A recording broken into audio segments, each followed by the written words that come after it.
In this video, I want to confront anti-white racism and make a case for universal compassion.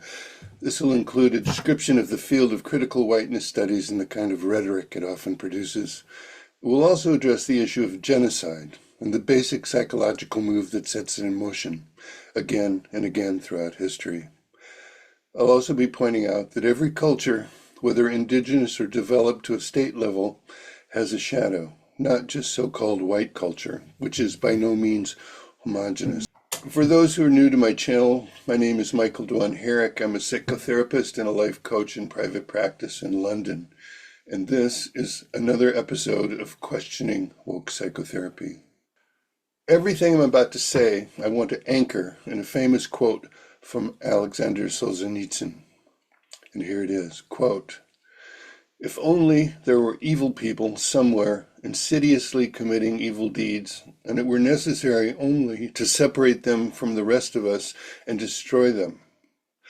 But the line dividing good and evil cuts through the heart of every human being, and who is willing to destroy a piece of his own heart?" Solzhenitsyn doesn't say exactly what he means by evil, so I want to propose a way to think about it. We often use the word evil in a dramatic, almost mythic way, reserved for tyrants, abusers, or genocidal regimes. And yes, those are evil. But if we really want to understand what Solzhenitsyn meant, that the line between good and evil runs not between nations or classes, but through every human heart, we have to look a bit closer. For me, evil begins with a deliberate choice to cause suffering, to harm another person, knowing what we're doing and doing it anyway. That's the most obvious form. But there's another form, just as real, turning away. Sometimes we turn away from the suffering of others because it's uncomfortable, inconvenient, or just too overwhelming. And sometimes we turn away from the source of that suffering, staying silent when someone else is doing harm, even when we know it's wrong. The refusal to turn away lies at the heart of the social justice movement, and rightly so. Much of what drives it is the impulse to speak up when it perceives that others are being harmed or erased by systems of power. And that matters. It's noble. I respect it. This is the concern of critical whiteness studies. And before I offer critique of it, I want to be clear about what I understand its core aims to be, because the intentions behind this field matter. Critical whiteness studies begins with a basic observation. In many Western societies, whiteness has functioned as an invisible norm, a kind of unspoken default that shapes laws, culture, institutions, and even our unconscious assumptions. Unlike racial identities that are often seen as marked or different, whiteness has historically been treated as neutral, universal, or simply normal. And because of that, it has often escaped scrutiny. Critical whiteness studies aims to make whiteness visible, not as a biological reality particularly, but as a social construct tied to power. It asks how whiteness came to be associated with privilege, authority, and legitimacy, and how that association continues to affect people's lives in ways that are often subtle and systemic. It explores how language, education, media, and public policy have been shaped by white cultural assumptions, often to the exclusion or disadvantage of others. At its best, critical whiteness studies is an attempt to create awareness, to challenge the invisibility of dominant norms, and to invite white identifying people into a deeper reflection about how history and social structures have shaped their lives. These aims deserve attention. They're not cynical. They're rooted in a desire for greater justice, inclusion, and historical honesty. And many people are drawn to this framework for exactly those reasons, because it names realities they have seen and lived. But something happens when the lens of critical whiteness studies moves beyond its original scope, when it shifts from analyzing systems to labeling people. Something happens when whiteness is no longer treated as an historical construct or social position, but as a moral stain on all white people. And something even more dangerous happens when we stop using this framework as a tool for insight and start using it as a weapon, dividing the world into the privileged and the oppressed, the guilty and the innocent, the complicit and the pure. At that point, we're no longer pursuing justice. We're recreating the very dynamics we set out to dismantle. We're not healing division. We're deepening it. And worst of all, we begin to lose sight of the human being in both directions. The person who suffers becomes a symbol. The person who benefits becomes a villain. And the moral complexity that runs through every life, every culture, every heart disappears. We may believe we're standing for justice, but end up causing suffering in the name of virtue. We may call out evil, but forget to look for it in ourselves. This is where I believe critical whiteness studies becomes not just problematic, but dangerous. Not because its basic intentions are wrong, but because its underlying psychology, if left unchecked, begins to mirror the very structure of the injustices it critiques. When we act only from the impulse to do good, without pausing to reflect, to listen, or to question the effects of our own actions, we can become what we oppose. We may believe we're standing for justice, but end up causing suffering in the name of virtue. We may call out evil, but forget to look for it in ourselves. And that, I think, is where evil becomes most insidious, when it wears the mask of righteousness, when it cloaks itself in moral certainty, when it stops listening. Solzhenitsyn also wrote, quote, "To do evil, a human being must first believe what he is doing is good. Ideology gives evil its justification." That's what scares me most. Not anger or even cruelty, but self-righteous moral conviction without universal compassion, justice without humility, righteousness that forgets we're all human. This is a powerful danger within critical whiteness studies, one that too often goes unexamined by those most committed to its ideals. So, yes, evil can look like cruelty. It can also look like silence and turning away, and sometimes it can even look like virtue. But the moment we put evil entirely outside ourselves onto those people, that group, the oppressors, the privileged, we've already lost the plot. Because evil doesn't live out there. It lives in here, in the hidden corners of each human heart. Unless we bring light to that place in ourselves, we keep projecting it onto others. And we call it justice. Now, I want to address the widely accepted idea that it's impossible to be racist against white people. This rests on the revised definition of racism that says it's not just racial prejudice, but it's prejudice plus power. The assumption is that white people have all the power and non-white people have none. This is combined with a vague and ubiquitous idea of systemic power. I will not argue that there is no such thing as systemic power that advantages some white people, but I want to point out that power shows up everywhere and is wielded in all kinds of ways by all kinds of people. I ask, who has power in the millions of DEI struggle sessions in public and private sectors facilitated by people of color where white people are singled out for reproach, public humiliation, thought reform, and exclusion or cancellation? What about being overlooked on university and job applications, despite having more qualifications than a person of color who is awarded the position? How are past injustices rectified by present ones? Where does a person like Ibram X. Kendi draw his authority to say that this should be so?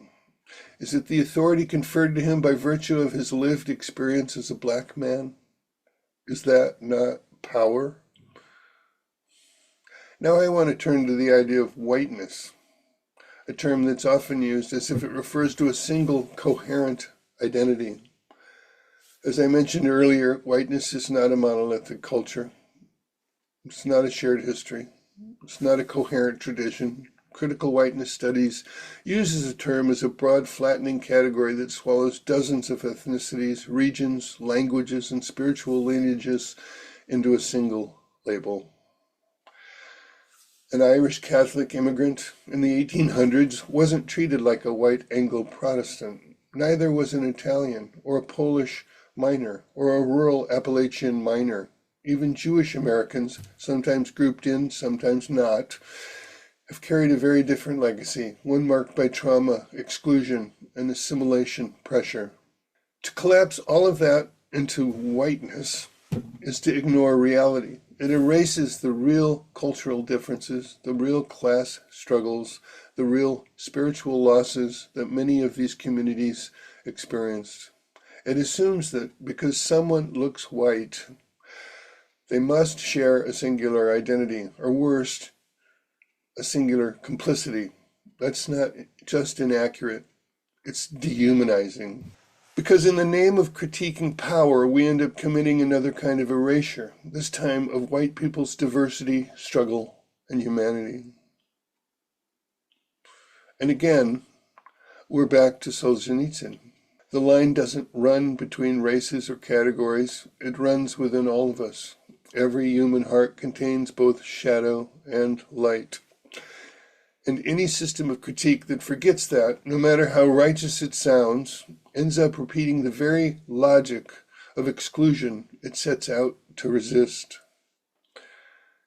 Aleksandr Solzhenitsyn was a survivor of Stalin's gulags, saw it from the inside. He came to understand that the evil he was witnessing didn't come from monsters. It came from ordinary people who had learned to see others as threats, from people who believed they were protecting a cause, from people who had stopped listening to the voice of conscience.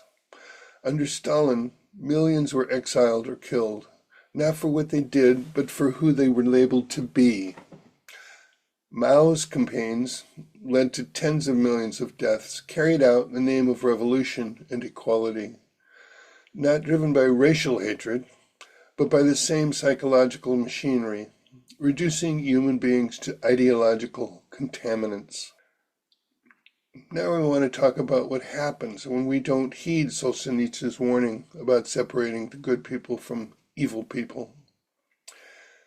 It's the precursor to atrocities like genocide. What I will say next is a condensed version of Gregory H. Stanton's The 10 Stages of Genocide, which Stanton first introduced as the 8 Stages of Genocide in a 1996 briefing paper to the U.S. Department of State. In 2012, he expanded his framework to include 2 additional stages, resulting in the 10 Stages of Genocide. This updated model has been widely disseminated through various platforms, including the Genocide Watch website. Genocide doesn't begin with mass graves. It doesn't begin with death camps, machetes, or firing squads. It begins much earlier, quietly and visibly, in the slow erosion of empathy and the reshaping of how one group sees another. The first step is dehumanization. A group of people is no longer seen as fully human. They're called rats, cockroaches, parasites, or diseases. The Nazis portrayed Jews as vermin. In Rwanda, Hutus called Tutsis inyenzi, or cockroaches. In Cambodia, the Khmer Rouge referred to intellectuals and city dwellers as poisonous roots that needed to be pulled up. And in early colonial North America, indigenous peoples were often spoken of as savages, heathens, or impediments to civilization, obstacles to be cleared rather than people to be lived with. This language isn't just cruel, it's functional. It kills compassion before a single body is touched. Then comes fear. The targeted group is framed not just as different or uncivilized, but as a threat. Jews were said to be plotting world domination. Tutsis were accused of preparing to enslave Hutus. Ethnic minorities in the former Yugoslavia were branded as dangers to national purity. And Native tribes were described as violent, unpredictable, incapable of progress, something settlers needed to defend themselves against. Fear justifies violence. It makes cruelty feel like protection. The next step is moral inversion, the belief that the targeted group is what stands in the way of a better future. The Nazis imagined a pure Aryan utopia. The Khmer Rouge dreamed of an agrarian ideal. Stalin pursued a vision of the perfect classless society, and American settlers, often guided by the doctrine of manifest destiny, saw the elimination and removal of native tribes as part of fulfilling a divine mission. In each case, genocide is not framed as hatred, it's framed as progress, as necessary, as purification.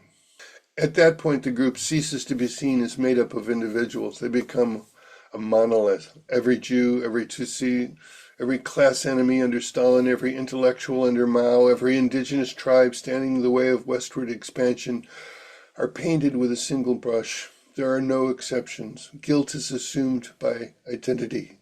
Killing one becomes the same as removing a threat to the whole. Then comes the euphemisms, the quiet, administrative language of violence. The Nazis spoke of the final solution. The Soviets called it liquidation. Under Mao, it was rectification or re-education. In the United States, it was relocation, removal, and civilizing the savages. When the language becomes bloodless, so does the conscience. And finally, all of this is wrapped in a story. Us versus them. We are noble. We are threatened. We are building something pure. They are corrupt. They are dangerous. They are in the way. There is no compromise, no common humanity, no shared future. By the time the killing begins, the moral groundwork has already been laid. The culture has learned to see people not as people, but as a problem to be solved. And here's what we must understand. The psychological pattern is not limited to fascists or racists. It exists just as clearly in the great ideological purges of the 20th century. This is why we must be vigilant, not just against genocidal regimes, but against the mindset that makes them possible. Because genocide is not just the endpoint of hatred, it's the result of a slow, step-by-step collapse of moral imagination, a loss of the ability to see another human being and say, that is a person, not a symbol, not a threat, not a problem, a person. And once that's gone, the killing is just administration. My concern about the dangers of critical whiteness studies may sound dramatic, but history has shown that the moral groundwork for atrocity is rarely laid in violence. It's laid in language, in stories, in the slow reshaping of how we view one another. That's why I take seriously what I see emerging in some corners of our present discourse. In April 2021, Dr. Aruna Kelalnani, a forensic psychiatrist practicing in New York, delivered a talk at Yale's Child Study Center titled The Psychopathic Problem of the White Mind. During that talk, she described in vivid and violent terms a fantasy about killing white people and presented it as a kind of release from racial frustration. The talk was not delivered at a protest rally or on a fringe website. It was delivered by a trained professional at one of the most prestigious institutions in the country and reported on by the New York Times. I won't repeat the exact language here because it's deeply graphic, but it wasn't subtle, and it didn't sound like a metaphor. It was presented as catharsis, justified, even righteous. And that's what concerns me most, because this wasn't a slip of the tongue or a moment of passion. It was a prepared talk, presented to a room of professionals, describing violence against an entire group as a kind of moral favor. If that doesn't raise concern about where this kind of thinking might lead, I'm not sure what will. There have also been more public, high-profile examples of dehumanizing or hostile rhetoric directed at white people, statements that in any other context would be widely condemned. For example, in 2018, Sarah Zhong, then a member of the editorial board at the New York Times, came under scrutiny for a number of public comments that mocked and vilified white people, especially white men. The comments included comparisons that framed white people as subhuman or inherently repulsive. Some were openly hostile, celebrating cruelty as a kind of catharsis. The Times defended her, saying that tweets were satirical responses to harassment, but many people saw a troubling double standard. If this kind of language had been directed at any other group, would it have been dismissed so easily? Or take Michael Moore, a well-known documentary filmmaker and author whose best-selling book, Stupid White Men, included chapter titles and commentary that leaned heavily into group-based blame. In one section, he suggests that virtually every major global problem could be traced back to white men, reducing an entire demographic to a kind of symbolic scapegoat for all human suffering. I'm not raising these examples to provoke outrage. I raise them to show a pattern, one that often flies under the radar because it targets a group that in popular narratives is already seen as powerful or dominant. But history warns us, when any group is treated as uniquely guilty, inherently dangerous, or fundamentally unworthy of empathy, we're moving into dangerous territory. It's tempting, comforting even, to believe that some groups are the perpetrators of history and others its victims, that evil lies over there in that group, in that skin, in that flag, that it has a home, one we can point to, condemn, and separate ourselves from. But the truth is more difficult and more human. Because if we zoom out across time, we see that no group, no culture, no continent has been free from the shadow of conquest, domination, or violence. In Africa, long before European colonization, kingdoms rose and fell through warfare. Empires like the Dahomey, Oyo, and Ashanti built wealth in part through the capture and trade of slaves, often selling prisoners of war to European traders in the transatlantic slave trade. In Asia, the Mongol conquest left millions dead. Chinese dynasties engaged in brutal subjugation of surrounding people. Feudal Japan saw centuries of caste hierarchy and ritualized violence. In the Middle East, empires rose and fell through the sword, Ottoman, Persian, Arab, all with their own systems of enslavement and imperial reach. In the Americas, indigenous civilizations also practiced warfare, land conquest, and ritual sacrifice. The Aztecs, for example, expanded their empire through force and used captives in ceremonial killings. Many Native American tribes warred with one another for resources and territory long before European arrival. And of course, in Europe itself, long before colonialism, tribes and kingdoms conquered, enslaved, and slaughtered each other in endless cycles of power. This doesn't excuse any of it, but it does reveal something deeper. Evil is not ethnic. Oppression is not racial. Violence is not cultural. These are human patterns, universal capacities that appear wherever power, fear, and dehumanization take root. When we forget this, we don't become more just. We become more divided. We begin to romanticize some groups while vilifying others. We sort people into the innocent and the guilty, based not on actions, but on ancestry. And once again, we draw the line between good and evil, between people, rather than within each of us. But if we take the harder path, if we acknowledge that every group, every civilization, every lineage contains both shadow and light, then we can begin to move towards something more honest, more healing. We can move toward universal compassion, the kind that doesn't deny history, but also doesn't weaponize it, the kind that doesn't flatten people into oppressors and oppressed, but sees every person as morally complex, developmentally shaped, and still capable of choosing something better. And maybe that's where we begin. That's where we begin to see the real work of healing, not just political or historical, but also spiritual.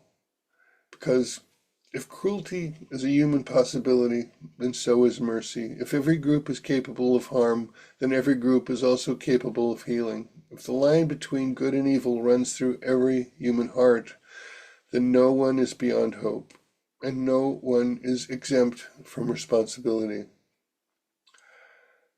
This is where I come back to universal compassion, not as a vague sentiment, but as a serious ethic, a way of seeing that refuses to reduce people to categories, a way of listening that doesn't flinch from the truth, but also doesn't weaponize it, a way of remembering history fully, honestly, without turning it into a tool for permanent division. Universal compassion says every person matters. Every culture carries both gifts and wounds. And no one, no matter their ancestry, their skin color, or their place in history, should be cast out of the human story or exempted from responsibility. This doesn't mean pretending all things are equal. It doesn't mean silence in the face of injustice. It means that when we speak with love. When we fight to heal. And when we seek justice, we do it without needing an enemy. Because the moment we stop seeing the humanity in the other, we've already betrayed the future we claim to want. And that's the heart of it. The line between good and evil is not a wall between groups. It's a mirror inside each of us. And the future depends on whether we're willing to look into it, honestly, humbly, and with compassion for all. That's all for today. Thanks for sticking with me to the end. I hope you'll join me for the next video, and until then, take care of yourself and each other. Bye for now.